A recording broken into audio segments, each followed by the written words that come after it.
प्रदेश भर में उदाहरण पेश करने जा रहा है। साफ सफाई में लगातार नंबर 1 रहने वाला इंदौर अब जलवायु संरक्षण और नेट जीरो उत्सर्जन की दिशा में बड़ा कदम उठाने वाला है। तो वहीं दरअसल इंदौर नगर निगम और यूएनएफसीसी के बीच एमओयू की तैयारी की जा रही है, जिसके तहत शहर के लिए क्लाइमेट एक्शन प्लान तैयार होगा।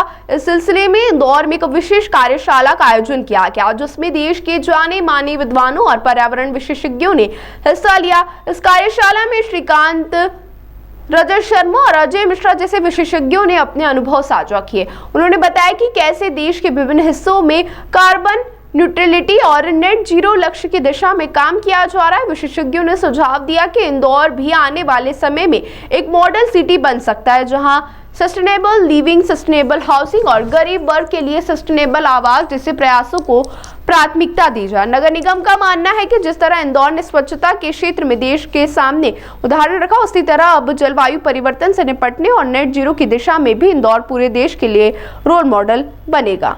भविष्य के इंदौर के लिए, सस्टेनेबल इंदौर के लिए, नेट ज़ीरो इंदौर के लिए क्लाइमेट एक्शन प्लान बनाने के लिए देश के बड़े विद्वानों को, जिसमें श्रीकांत पाणिग्राही जी, रजत शर्मा जी, अजय मिश्रा जी, ये वो लोग हैं जिन्होंने देश में कार्बन न्यूट्रलिटी कैसे आए, नेट ज़ीरो कैसे हो, इस पर कई बड़े लोगों को सुझाव देने का काम किया है। तो अब इंदौर बाकी लोगों के लिए मॉडल बने, सस्टेनेबल इंदौर हो, सस्टेनेबल लिविंग हो, सस्टेनेबल हाउसिंग हो, गरीब के घर की भी बात हो, उस सब का एक मॉडल तैयार करने के लिए यूएनएफसीसी के साथ नगर निगम एक एमओयू करने वाला है।